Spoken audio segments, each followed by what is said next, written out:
नमस्कार। इन खबर में आपका स्वागत है। मैं विद्याशंकर तिवारी हूँ। मुस्लिम महिला विवाह संरक्षण अधिनियम जो है यानी कि 3 तलाक बिल, वो अब राज्यसभा से पारित होने के बाद 1-2 दिन का और मामला है, कानून बन जाएगा और हमेशा के लिए अब ये झंझट भी खत्म हो गया है, क्योंकि इसको लेकर के राजनीति 2017 से ही हो रही है, जब सुप्रीम कोर्ट ने 3 तलाक यानी तलाक़ बिद्दत को असंवैधानिक घोषित किया था, गैर कानूनी घोषित किया था।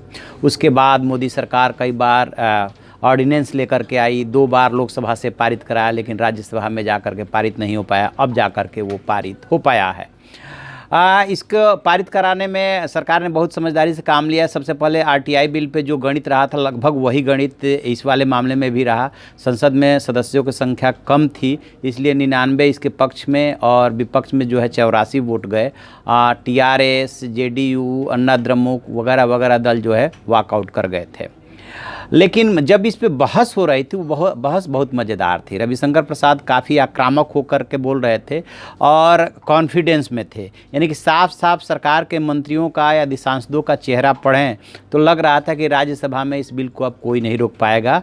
और हुआ क्या था दिन में डेवलपमेंट की, कांग्रेस के एक राज्यसभा सांसद जो है संजय सिंह को बीजेपी ने पहले ही तोड़ लिया था, यानी कि दिन में ही कांग्रेस को उसने डिमोरलाइज कर दिया था और विपक्ष को भी कर दिया था। और लगने लगा था कि इस बिल को पास होने से अब कोई नहीं रोक सकता।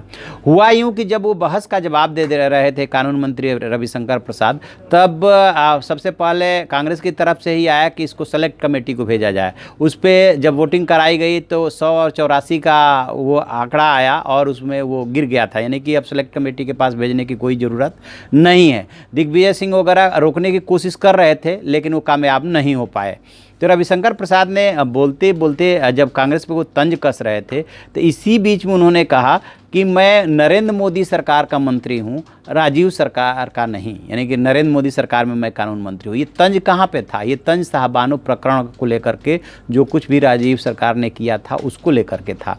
दरअसल तलाक़ बिद्दत की यदि बात करें, इतिहास में जाएँ और पूरी दुनिया पर नज़र डालें तो जो 20 इस्लामिक कंट्री ऐसे हैं जहाँ पर कि इसको बैन किया गया था, ऑलरेडी हो चुका है। और कहते ये हैं कि कुरान में कहीं इसका जिक्र नहीं है। ये बाद में न कुरान में है और न हदीस में है।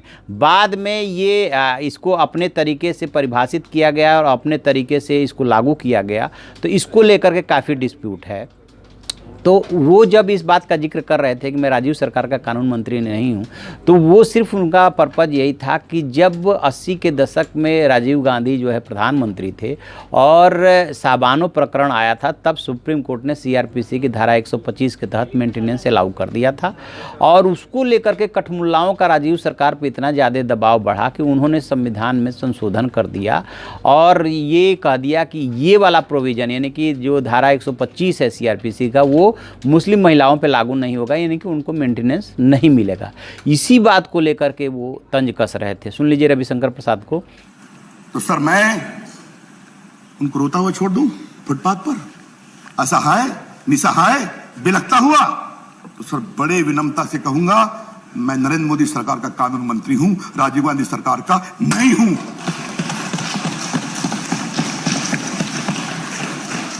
अगर न्याय की जरूरत होगी तो सरकार खड़ी होगी और हम खड़े हुए हैं। तो अब ये कानून बन गया। सरकार पूरे कॉन्फिडेंस में है। अब इसके जो सियासी और पॉलिटिकल रिपरकशन की बात हो रही है, तो इस साल जो है 3 राज्यों में विधानसभा चुनाव है, महाराष्ट्र, हरियाणा और झारखंड। तो आप गौर करेंगे तो इन तीनों राज्यों में, ख़ास तौर से महाराष्ट्र और हरियाणा में, हरियाणा के कुछ बेल्ट में और इवन झारखंड में भी मुस्लिमों की ठीक ठाक आबादी है। और ये मैसेज ये दिया जा रहा है कि मोदी सरकार काफ़ी प्रोग्रेसिव है और वो सारे डिसीजन कर रही है जो भी प्रगतिशील सरकार को करना चाहिए। तो एक तरह से यदि मुस्लिम आबादी 19-20% है और उसमें आधी आबादी महिलाओं की है, तो काफ़ी हद तक उन्होंने, मतलब मोदी सरकार ने महिलाओं में अपने वोट बैंक में घुसपैठ करने की कोशिश की है। और इस तरह से रविशंकर प्रसाद ने कांग्रेस पे निशाना भी साध लिया, बिल भी पास करा लिया, आक्रामक होकर के बोल भी लिए। तो कह सकते हैं कि फ़िलहाल लोकसभा और राज्यसभा में जितने बिल अभी तक आए हैं इस सत्र में, वो सब के सब पास हो रहे हैं। और अभी जो राज्यसभा के सभापति हैं वेंकैया नायडू, जब विपक्ष ने ये हमला करना शुरू किया कि बहुत सारे बिल लाए जा रहे हैं और सरकार जो है अनडेमोक्रेटिक होकर के काम कर रही है और बिल को प्रवर समिति को नहीं भेजा जा रहा है। तो उन्होंने बाकायदे जो है वो चार्ट जारी कर दिया कि देखिए इतने बिल आए और इतने में से इतने जो है प्रवर समिति को भेजे गए, यानी कि वहाँ पे भी विपक्ष की नहीं चलने दी और बता दिया कि ऑन द रिकॉर्ड कि कांग्रेस अपने ज़माने में इतने बिल लेकर के आई थी, उसमें से इतने ही प्रवर समिति को भेजे गए थे, यानी कि वहाँ पे भी उनको ज़्यादा बोलने का मौका नहीं दिया। देखते हैं अभी और कौन कौन सी बिल लेकर के मोदी सरकार आती है, क्योंकि इसी के मद्देनज़र सत्र का जो है सत्र की अवधि बढ़ाई गई है कि बहुत सारे अभी बिल पास कराने हैं। जो भी डेवलपमेंट होगा हम आपको अवगत कराएंगे। आप देखते रहिए हमारा डिजिटल चैनल इन खबर। Thank you. इन खबर चैनल को सब्सक्राइब करें और बेल आइकन दबाना ना भूलें।